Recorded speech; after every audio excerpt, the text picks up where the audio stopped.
आज हम लोग सिविल सर्विसेज के कंपटीशन की जो तैयारी कर रहे हैं उन लोगों के लिए एक बहुत इंपॉर्टेंट टॉपिक कवर करने जा रहे हैं। इसको बोलते हैं 1971 इंडो पाक वॉर, यानी इंडिया और पाकिस्तान के बीच में 1971 में जो वॉर हुआ था उसकी हिस्ट्री के बारे में बात करेंगे और समझने की कोशिश करेंगे कि एग्जैक्टली हुआ क्या था। 1971 में इंडिया ने पाकिस्तान की बुरी तरह से बैंड बजाई थी और पाकिस्तान के एक टुकड़े को काटकर एज एन इंडिपेंडेंट नेशन उसे एस्टैब्लिश किया था। आज ये पहले पाकिस्तान दो पार्ट में डिवाइड था, East Pakistan and West Pakistan, but 1971 के वॉर के बाद इंडिया ने ईस्ट पाकिस्तान को इंडिपेंडेंस दिलाया था पाकिस्तान से और इसे as an independent nation establish किया था और इसका नाम दिया था बांग्लादेश। बेसिकली होता क्या है कि पाकिस्तान, जैसे आप देख रहे हैं, पहले दो पार्ट में डिवाइडेड था, East Pakistan and West Pakistan. East Pakistan के लोगों को वेस्ट पाकिस्तान के लोग हेट करते थे, बिल्कुल पसंद नहीं करते थे। उन लोगों को हमेशा गालियां देते थे, उन लोगों को हमेशा कहते थे तुम लोग काले हो, तुम लोग गिड्डे हो, तुम लोगों से कुछ नहीं हो सकता, तुम लोग दूसरी भाषा बोलते हो और तुम लोगों को कोई राइट नहीं मिलना चाहिए। ये बिल्कुल उसी तरह से होता था जिस तरह से आज बलूचिस्तान में होता है। तो ईस्ट पाकिस्तान से हुआ क्या, 1971 में जब इलेक्शन हुआ तो ईस्ट पाकिस्तान से एक लीडर शेख मुजीबुर रहमान जो थे वो जीत जाते हैं और जीतने के बाद as a prime minister candidate वो नॉमिनेट होते हैं। जब वो बहुत ज्यादा वोट से जीतते हैं और as a prime minister candidate nominate होते हैं तो ये बात वेस्ट पाकिस्तान को बिल्कुल मंजूर नहीं था। वो बिल्कुल नहीं सोच सकते थे कि यहाँ का कोई लीडर उठकर आए और पूरे पाकिस्तान पे राज करे। तो जब ये प्राइम मिनिस्टर का ओथ लेने के लिए वेस्ट पाकिस्तान पहुंचते हैं तो पाकिस्तानी आर्मी वहां पे क्या करती है कि पाकिस्तानी आर्मी वेस्ट पाकिस्तान में शेख मुजीबुर रहमान को अरेस्ट कर लेती है। तो जैसे पाकिस्तानी आर्मी शेख मुजीबुर रहमान को अरेस्ट करती है तो ईस्ट पाकिस्तान में बहुत हंगामा होता है, वहां के लोग बहुत गुस्सा हो जाते हैं और वहां के लोग बोलते हैं कि उनको जल्दी से छोड़ो और प्राइम मिनिस्टर बनने दो। तो वेस्ट पाकिस्तान की आर्मी क्या करती है, वेस्ट पाकिस्तान की आर्मी डायरेक्ट आकर यहाँ पे ईस्ट पाकिस्तान में अटैक करती है, ईस्ट पाकिस्तान में घुसती है और बहुत बुरी तरह से वहां के लोगों को परेशान करती है, उनको मारती है, उनको पीटती है और यहां तक कि 30 लाख लोगों को जिंदा काट देती है। ये बात याद रखिएगा, ये डेटा नोट कर लीजिएगा, 30 लाख लोगों को जिंदा काट दिया गया था और उसके साथ 4 लाख लड़कियों का रेप किया गया था वहां पर ईस्ट पाकिस्तान में और बहुत ही बुरी तरह से उन लोगों को परेशान करते थे और उन लोगों को बिल्कुल जीने के लायक नहीं छोड़ रहे थे, उन लोगों को बहुत तकलीफ पहुंचा रहे थे। तो जब ऐसा होने लगा तो उस टाइम पे ईस्ट पाकिस्तान से कुछ लोग, लगभग 10 लाख लोग भागकर अपनी जान बचाने के लिए इंडिया आ गए, इंडिया तक घुस गए और इंडिया में आने के बाद वो फिर वापस नहीं जाना चाहते थे। तो उस टाइम पे इंडिया की प्राइम मिनिस्टर थी इंदिरा गांधी। तो इंदिरा गांधी ने देखा कि एक तो यहाँ पर जो काम कर रही है वेस्ट पाकिस्तान की आर्मी आकर के, वो काम एक तो गलत है, ये इंटरनेशनल ह्यूमैनिटेरियन राइट्स के हिसाब से तो ऐसा होना ही नहीं चाहिए, एंड सेकेंडली कि वहां पे लोग तभी जो यहाँ इंडिया में आ गए हैं ये तभी वापस जा सकते हैं जब यहाँ पर शांति हो जाए। तो इंडियन आर्मी को इंदिरा गांधी ने ऑर्डर दिया कि आप अभी जाइए और जा करके वॉर कीजिए ईस्ट पाकिस्तान वालों के फेवर में और वेस्ट पाकिस्तान वालों को वेस्ट पाकिस्तान वालों को उधर से वापस भेजिए। ये सिचुएशन क्रिएट हो गया था। लेकिन उस टाइम पे सबसे पहले ये समझने की जरूरत है कि इंडियन आर्मी वहां पे अगर वॉर करने के लिए उस टाइम पे जाती तो एक बहुत बड़ा प्रॉब्लम आ रहा था वहां पे, क्योंकि यहाँ के लेफ्टिनेंट जनरल ने कहा था इंदिरा गांधी को कि आप ये मत भूलिए कि ये मानसून का टाइम है, क्योंकि वो अप्रैल चल रहा था, 2 महीने में मानसून आने वाला है और जब मानसून आता है तो ईस्ट पाकिस्तान के इस रीजन में पूरा फ्लड आता है, बुरी तरह से नेचुरल डिजास्टर्स होते हैं, तो इस एरिया में अभी लड़ना पॉसिबल नहीं है। तो इसीलिए अभी यहाँ पे अटैक करना पॉसिबल नहीं हो पाएगा। हम लोग एक काम कर सकते हैं कि किसी भी तरह से इस अटैक को पोस्टपोन करके नवंबर तक लेकर जाते हैं और तब तक ईस्ट पाकिस्तान में जो एक आर्मी काम कर रही थी ईस्ट पाकिस्तान के लोगों के लिए, जिसको मुक्ति वाहिनी कहते हैं, वो कहते हैं कि मुक्ति वाहिनी के लोगों को हम लोग यहाँ बुला लेते हैं और यहाँ बुलाकर नवंबर तक उनको ट्रेनिंग देते हैं और उनको सिखाते हैं कि आगे लड़ाई कैसे करनी है वेस्ट पाकिस्तान के लोगों के साथ। तो नवंबर तक आप अभी वॉर के बारे में मत सोचिए, नवंबर के बाद जब यहाँ का क्लाइमेटिक कंडीशन ठीक हो जाएगा तो फिर हम लोग यहाँ पे अटैक कर सकते हैं। तो याद रखिएगा, ये सजेशन दिया था फील्ड मार्शल मानिक शाह ने।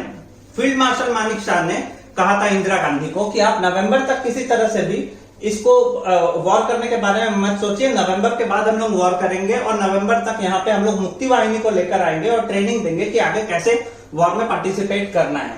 तभी क्या होता है कि नवंबर तक तो किसी तरह से इंडियन गवर्नमेंट इस मैटर को रोक कर रखती है, लेकिन पाकिस्तान एक बहुत बड़ी गलती करता है। पाकिस्तान को लगता है कि अभी हम लोग क्या करेंगे कि अगर इंडिया यहाँ पे परेशान करेगा या इंडिया इन लोगों का साइड ले रहा है तो इंडिया को भी मजा चखाना जरूरी है। तो यहाँ पे देखिए क्या होता है कि वेस्ट पाकिस्तान जो है उसको लेकर के इंडियन गवर्नमेंट एक स्ट्रैटेजी बनाती है। वो स्ट्रैटेजी बनाती है कि ये जो एरिया है, ये एरिया और ये एरिया जो है, यहाँ हम लोग डिफेंसिव रहेंगे, यहाँ हम लोग बिल्कुल डिफेंसिव रहेंगे, यहाँ पे हम लोग वॉर नहीं करेंगे और यहाँ पे हम लोग पूरी तरह से अटैकिंग रहेंगे। तो ये डिसाइड करती है इंडियन आर्मी कि ये दोनों जगह जो है, ये दोनों जगह पे हम लोग डिफेंसिव रहेंगे, यहाँ से वॉर नहीं करेंगे, इस जगह को सिर्फ डिफेंस करके रखेंगे ताकि पाकिस्तान की आर्मी यहाँ नहीं घुसे, और यहाँ हम लोग अपना अटैक कंटिन्यू रखेंगे, यहाँ पे हम लोग ऑफेंसिव बन के रहेंगे। बट होता क्या है कि पाकिस्तान एक बहुत बड़ी गलती कर देता है। पाकिस्तान 3 दिसंबर को इंडिया में यहां से घुसता है। 3 दिसंबर को चंडीगढ़, आगरा और आसपास के इलाकों में पाकिस्तान की फाइटर जेट्स आती है और धुआंधार बॉम्ब फेंककर चली जाती है। बहुत देर तक फाइटर प्लेन रहती है और बहुत कुछ डिस्ट्रॉय करने का कोशिश करती है।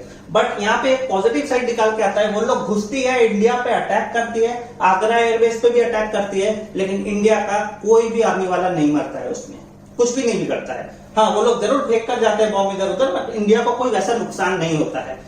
अब प्रॉब्लम यहाँ पे ये होता है कि अगर इंडिया डायरेक्ट अटैक करती पाकिस्तान पे तो यूनाइटेड नेशंस में ये बात निकलकर सामने आता कि क्यों इंडिया ने डायरेक्ट पाकिस्तान को अटैक किया। बट इंडिया के पास अब एक पॉइंट मिल गया था कि चूंकि पाकिस्तान ने ऑलरेडी मेरे ऊपर अटैक कर दिया है तो अब मैं पाकिस्तान पे अटैक कर सकता हूं। तो इंडिया क्या करती है कि इंडिया अपनी पॉलिसी थोड़ी सी चेंज करती है। यहाँ जैसलमेर के पास में एक जगह है लोंगेवाला, यहाँ पे टोटल 120 आर्मी के लोग रहते हैं और इस जगह को प्रोटेक्ट करते रहते हैं।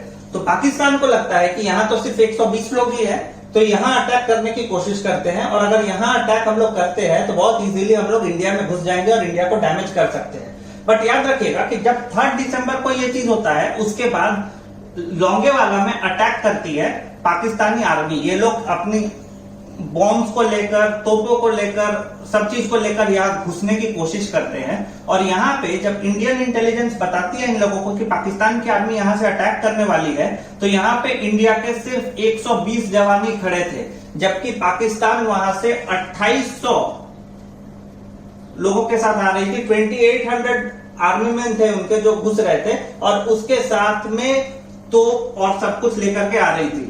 तो इन लोगों को वार्न करती है इंडियन इंटेलिजेंस कि देखो यहाँ तो तुम लोग 120 हो, आज रात को अटैक होने वाला है, तो यहाँ पे अपने आप को डिफेंस करना बहुत मुश्किल हो जाएगा, तो यहाँ से शायद तुम लोगों को अभी स्टेप बैक लेना चाहिए। लेकिन उस टाइम पे यहाँ पे जो कमांडर थे जिन्होंने चार्ज लिया हुआ था, उनका नाम था कुलदीप सिंह चांदपुरी। कुलदीप सिंह चांदपुरी जो थे वो बेसिकली सिख थे। तो सिख की एक स्ट्रेटेजी होती है कि वो तो 1.25 लाख से 1 को लड़वाने की बात करते हैं। उन्होंने कहा कि किसी भी कीमत पे हम लोग यहां से नहीं हटाएंगे और हम लोग 120 ही मिलकर अगले 24 घंटे, अगले 12 घंटे तक, यानी पूरी रात भर पाकिस्तान को यहां अगर रोक ले तो मॉर्निंग में इंडियन एयरफोर्स आके ये सबको डिस्ट्रॉय करके चले जाएगी। तो वो बोलते हैं कि अब हम लोग पीछे तो हट ही नहीं सकते हैं, 2800 को हम लोग संभाल लेंगे सिर्फ 120 मिलकर, बट थोड़ी सी स्ट्रैटेजी बनानी होगी। तो आइए समझते हैं कि कुलदीप सिंह चांदपुरी ने क्या स्ट्रैटेजी बनाई जिसके थ्रू यहाँ पे 120 आर्मी वाले जो थे वो 2800 के साथ लड़ने के लिए तैयार होते हैं। कुलदीप सिंह चांदपुरी वही है जिनका रोल बॉर्डर फिल्म में सनी देओल ने किया है। तो यहाँ पे उसको समझने की कोशिश कीजिए। ये लोग क्या करते हैं कि इन लोगों के पास में ऐसा कोई वेपन भी नहीं था, 3 सिर्फ लैंड माइन्स थी और बाकी कुछ नहीं था, बाकी आर्मी वाले थे। और यहां से इतने ज्यादा लोग आ रहे थे कि रोकना मुश्किल होता। तो वो लोग स्ट्रेटेजाइज करते हैं कि सबसे पहले थोड़े डिस्टेंस पे 3 लैंड माइन्स लगाते हैं, और उसके बाद उसके थोड़े से और ज्यादा डिस्टेंस के बाद लगातार लाइन से टिफिन्स में पत्थर भर भर के वो लोग चारों तरफ रख के फैला देते हैं। अब होता क्या है, पाकिस्तान की आर्मी जब आती है 600 टिफिन्स वो लोग उस तरह से रखते हैं, 600 टिफिन्स रखते हैं, उसमें पत्थर रखते हैं और चारों तरफ फैला देते हैं। अब जब पाकिस्तान की गाड़ी आती है, पाकिस्तान आर्मी आती है, उसकी जब फर्स्ट टैंक जब चढ़ती है पहले लैंडमाइंस के ऊपर में, तो एक बहुत बड़ा धमाका होता है, बहुत बड़ा ब्लास्ट होता है। दूसरी गाड़ी चढ़ती है दूसरे के ऊपर, उस जगह पर, वहां पे भी बहुत बड़ा धमाका होता है। थर्ड गाड़ी भी चढ़ती है, थर्ड टैंक भी चढ़ती है, वहां पे भी बहुत बड़ा धमाका हो जाता है, क्योंकि वो तीनों लैंड माइन्स को उन्होंने फ्रंट में लगाया था। अब पाकिस्तानी आर्मी को लगता है कि हम लोगों को शायद कहीं से गलत इंफॉर्मेशन मिला है, क्योंकि इन्होंने तो पहले ही लैंड माइन्स बिछाकर रखा हुआ है। वो 600 टिफिन को देखते हैं और रात भर डर जाते हैं, और वो लोग डर के क्या करते हैं कि अपने यहां से बुलाते हैं लोगों को कि वो लैंड माइन्स को निकाले, एक्सपर्ट्स आए और अगर कुछ वैसा है तो उनको डिफ्यूज करें। और रात भर वो लोग 600 टिफिन को लेकर जाते हैं, डर डर के जाते हैं, खोल के देखते हैं, उसमें उन लोगों को कुछ नहीं मिलता है। फिर वो लोग आगे बढ़ते हैं। लेकिन जब ये इस तरह की स्ट्रेटजी फैला रहे थे और जब ये लोग देखते हैं कि अरे अब यहाँ तो सिर्फ ये सब टिफिन है, ये सब में तो लैंड माइन्स है ही नहीं, तब तक कुलदीप सिंह चांदपुरी क्या स्ट्रेटेजाइज करते हैं कि 2 किलोमीटर के रेंज तक गड्ढा बनाते हैं और उसमें अपने 120 जवानों को फैला देते हैं, 2-2, 4-4 फीट, 5-5 फीट के डिस्टेंस पे। और जैसे 4-5 फीट के डिस्टेंस पे 120 जवानों को फैलाते हैं और वहां से चारों तरफ से जब फायरिंग शुरू होती है तो ये लोग सोचते हैं कि 2 किलोमीटर के रेंज से फायरिंग हो रहा है। अगर 2 किलोमीटर के रेंज से फायरिंग हो रहा है, इसका मतलब ये तो हो ही नहीं सकता है कि सिर्फ 120 लोग ही फायरिंग कर रहे हो। इसका मतलब इंडियन आर्मी तो पूरी तरह से तैयार है और बहुत ज्यादा लोग यहाँ पर वॉर करने के लिए तैयार है। तो इसके मतलब हम लोगों को जो इन्फॉर्मेशन मिली थी वो गलत मिली थी। तो वो लोग जब तक सोच में पड़ते हैं, और यहाँ पे कुलदीप सिंह चांदपुरी को यह पता था कि अगर हम लोग रात तक इन लोगों को रोक लेंगे तो सुबह में तो हमारी एयरफोर्स आएगी और इन लोगों को खदेड़ कर भगाएगी। और बिल्कुल वही होता है, अर्ली मॉर्निंग तक वो लोग किसी तरह से इन लोगों को रोक लेते हैं और उसके बाद में वहां एयरफोर्स आती है। एयरफोर्स आकर पूरी तरह से पाकिस्तानी आर्मी को और उनके सामानों को डिस्ट्रॉय करके चली जाती है। तो सबसे पहले उनकी ये स्ट्रेटेजी यहाँ पे खत्म हो जाती है। यहाँ ध्यान दीजिए, 2800 लोगों की आर्मी थी और उसके साथ में उनके पूरे वेपन्स थे, लेकिन 120 लोगों ने बहुत स्मार्टली काम किया और पाकिस्तान के इधर वाले मिशन को पूरी तरह से बर्बाद करके रख दिया। इस बात से पाकिस्तान को बहुत बड़ा झटका लगता है और पाकिस्तान का मूड बहुत खराब होता है। तब तक यहां से इंडियन आर्मी घुस रही थी और इंडियन आर्मी घुस के क्या करती है कि ईस्ट पाकिस्तान पे मुक्ति वाहिनी को सपोर्ट देती है और यहाँ पे जो वेस्ट पाकिस्तान के लोग थे उन लोगों को मारना शुरू करती है। तो धीरे धीरे जब ऐसा सिचुएशन क्रिएट होना शुरू होता है तो अब ये लोग देखते हैं कि एयरफोर्स वाली जो वॉर हुई उसमें पाकिस्तान हार गई, क्योंकि उन्होंने पहले आगरा एयरबेस पे बॉम्बार्डिंग किया था, सब कुछ किया था, लेकिन उसके बाद इंडियन एयरफोर्स ने आके उन लोगों को वहां भी हराया। यहाँ भी एयरफोर्स वाले जाते हैं और जाकर के इन लोगों को मारकर वहां से भगा देते हैं। तो अब जो लड़ाई शुरू होती है वो नेवी के थ्रू शुरू होती है। अमेरिका ने उस टाइम पे इनको एक शिप दिया था। तो पाकिस्तान की एक सबमरीन होती है जो यूएसए से लेते हैं, वो है PNS गाजी। ये सबमरीन बेसिकली क्या है, ये पानी के अंदर चलती है, ऊपर से दिखेगा नहीं और जाकर बहुत बुरी तरह से डिस्ट्रॉय करके आ सकता है अपने एनिमी को। तो पाकिस्तान क्या करता है, PNS गाजी को भेजता है। क्यों भेजता है PNS गाजी को? क्योंकि यहां पे इंडिया के पास भी एक शिप है जिसको हम लोग बोलते हैं INS विक्रांत।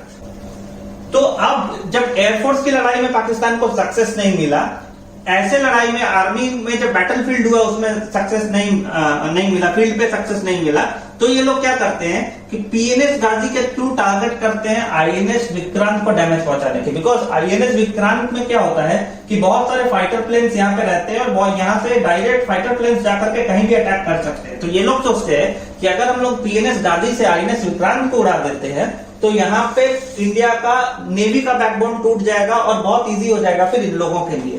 तो ये लोग PNS गाजी को इस रास्ते से भेजते हैं। लेकिन यहाँ पे क्या होता है कि इंडिया का ऑलरेडी एक नेवल शिप जो है वो खराब रहता है और उसको विशाखापट्टनम डॉक पे रखा जाता है क्योंकि उसका रिपेयरिंग का काम चल रहा होता है। तो अभी इंडियन एक्सपर्ट्स जो होते हैं, इंडियन इंटेलिजेंस वालों को जब पता चलता है कि PNS गाजी को यहां से लगाया गया है INS विक्रांत को डिस्ट्रॉय करने के लिए, तो उन लोगों को लगता है कि सबसे पहले तो INS विक्रांत को छुपाना जरूरी है, एंड सेकेंडली एक ऐसी इंफॉर्मेशन लीक करा देते हैं जिससे कि पाकिस्तान को लगे कि INS विक्रांत जो है या किसी और जगह पे खड़ा है, ताकि जहां INS विक्रांत खड़ा है वहां PNS गाजी पहुंचे ही नहीं। तो बेसिकली क्या होता है, यहाँ पे जो INS राजपूत नाम का जो ऑलरेडी यहाँ पे सबमरीन था और ये जो शिप था जिसकी की रिपेयरिंग वर्क चल रही थी वाइजैक में, वहां पे एक तो इंफॉर्मेशन ये दिलवाते हैं, वहां से मछुआरों को हटाते हैं और सबको ये इन्फॉर्म कराते हैं कि यहाँ पे बहुत बड़ा शिप आने वाला, आईएनएस विक्रांत, और रिपेयरिंग के लिए रुकने वाला है, तो यहाँ से आप लोग खाली करके हट जाइए। और दूसरा चीज है कि बहुत ज्यादा क्वांटिटी में एग्स, पैकेट मिल्क, ब्रेड और खाने पीने की चीजें यहाँ पे रखते हैं। तो यहाँ से और डिपार्टमेंट में भी ये इन्फॉर्मेशन लीक करते हैं कि आईएनएस विक्रांत जो है यहाँ पे वाइजैक आने वाला है, जबकि ये इन्फॉर्मेशन सिर्फ पाकिस्तान तक पहुंचाने के लिए थी कि उन्हें गलत इन्फॉर्मेशन पहुंच जाए। तो अभी क्या होता है कि पाकिस्तान को ये इन्फॉर्मेशन मिलता है, क्योंकि यहाँ डिपार्टमेंट में और अगल बगल में भी चारों तरफ में यह खबर फैलाया जाता है, तो पाकिस्तानी इंटेलिजेंस के जो लोग होते हैं या पाकिस्तानी जो एजेंट होते हैं, उन लोगों को जब इस चीज के बारे में पता चलता है कि यहाँ पे आईएनएस विक्रांत आने वाला है, तो पीएनएस गाजी क्या करता है, अपना रूट चेंज कर लेता है और वो यहां जाने की जगह यहां चला जाता है अटैक करने के लिए। और सबसे इंटरेस्टिंग बात यह है कि यहाँ पे आईएनएस राजपूत जो था वो खराब कंडीशन में था, फिर भी आईएनएस राजपूत बुरी तरह से डिस्ट्रॉय करके पूरी तरह से खत्म कर देता है पीएनएस गाजी को।